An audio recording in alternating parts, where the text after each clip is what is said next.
안녕하세요. 오랫동안 산재 및 손해배상 전문 변호사로 활동하고 있는 산재 전문 박중영 변호사입니다.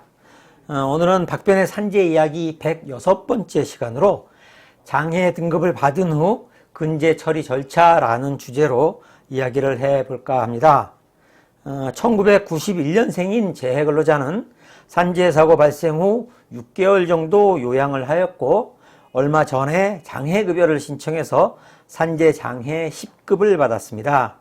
장해 등급을 받은 후 회사에 근제 신청을 하기 위해서 저희 사무실을 방문하였습니다.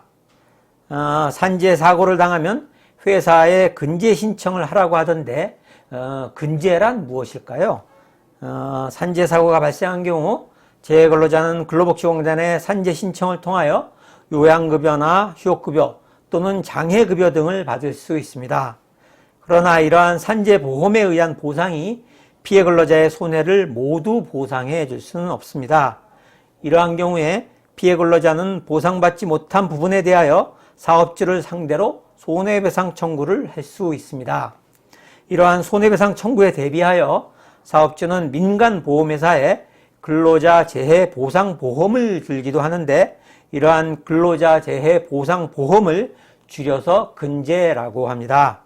다시 말해 근제란 사업주가 산재 사고에 따른 손해배상 책임을 담보하기 위하여 별도로 가입한 보험 상품을 말합니다.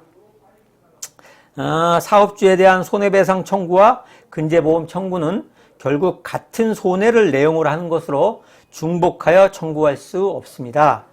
즉 재해근로자는 사업주에 대하여 손해배상 청구를 하거나 근제회사에 직접 근제보험액을 청구할 수도 있습니다.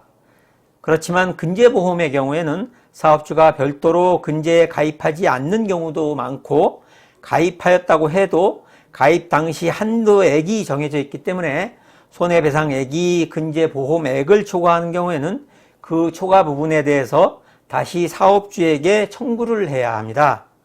따라서 재해근로자는 회사에서 근제에 가입하였는지 근제 가입액이 얼마나 되는지에 대해서 고민할 필요도 없이 직접 사업주에 대하여 손해배상을 청구하시면 됩니다.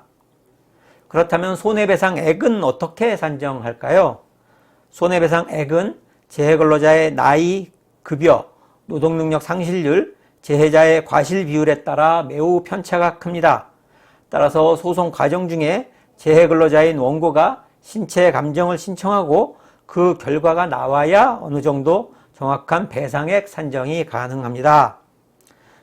손해배상액의 산정 방법에 대해서 대략적으로 말씀드리자면 손해배상액은 크게 병원비와 같은 적극적 손해액, 일실소득액과 같은 소극적 손해액, 위자료와 같은 정신적 손해액을 각각 산정하게 됩니다. 다만 재해자의 과실비율만큼 공제해야 하고 최종적으로 근로복지공단으로부터 받은 보험급여액도 공제해야 합니다.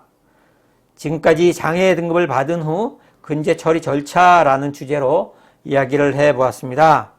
도움이 되셨다면 구독과 좋아요 버튼 누르시는 것 잊지 마시고요. 산재 손해배상 등과 관련해서 추가적으로 궁금하신 점 있으시면 아래에 댓글로 달아주시거나 상담 전화로 직접 전화 주시기 바랍니다. 더 자세하게 상담해 드리도록 하겠습니다. 오늘은 여기까지입니다. 감사합니다.